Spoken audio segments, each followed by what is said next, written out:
পহেলা বৈশাখ, নতুন বছরের শুরু, চারদিকে উৎসব, আনন্দ, নতুন আশা। কিন্তু সবার জীবন কি একই রকম রঙিন থাকে?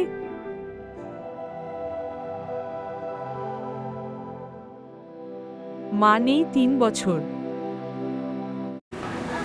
বাইরে উৎসব, ভিতরে শূন্যতা।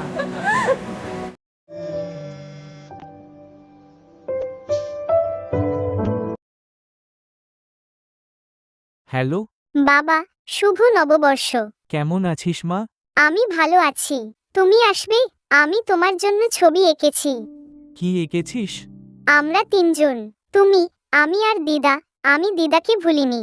যাদের আমরা হারাই তারা কখনো পুরোপুরি হারিয়ে যায় না। নতুন বছর হয়তো সত্যিই একটা নতুন শুরু হতে পারে। বাবা, হ্যাঁ মা, শুভ নববর্ষ। এবার আমরা নতুন করে শুরু করব।